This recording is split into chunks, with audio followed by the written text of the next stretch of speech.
সংস্কার, এ বিষয়ে আমাদের সুনির্দিষ্ট প্রস্তাবনা সংশ্লিষ্ট কমিশনগুলোর কাছে আমরা জমা দিয়েছি। আমরা বলেছি যে এই সংস্কারগুলো সাধন না করে যে নির্বাচন হবে, এই নির্বাচন গণতন্ত্রের কোনো ভিত্তি রচনা করতে পারবে না। বরঞ্চ অতীতের নির্বাচন, যে নির্বাচনগুলো দেশ এবং জাতির কাছে, বিশ্বের কাছে মোটেই গ্রহণযোগ্য হয়নি, সেরকম হয়তো বা আরেকটি খারাপ নির্বাচন হবে। আমরা ওই নির্বাচন চাই না। হাজার প্রাণের বিনিময়ে, হাজারো হাজার মানুষের পঙ্গুত্বের বিনিময়ে, আহত হওয়ার বিনিময়ে, রক্তের বিনিময়ে যে পরিবর্তন এসেছে, সেই পরিবর্তনে অবশ্যই সংস্কার সাধন করতে হবে। এই সংস্কার কারা করবে? সংস্কারের প্রধান অংশীজন হচ্ছে রাজনৈতিক দলগুলো। রাজনৈতিক দলগুলো যত তাড়াতাড়ি এবং যত আন্তরিকভাবে সংস্কারের সহযোগিতা করবে, তত তাড়াতাড়ি নির্বাচনের পরিবেশ তৈরি হবে।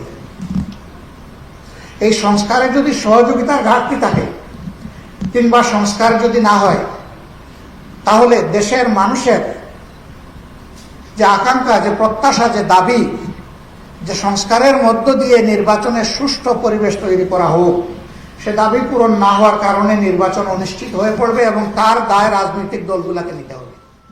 এই জন্য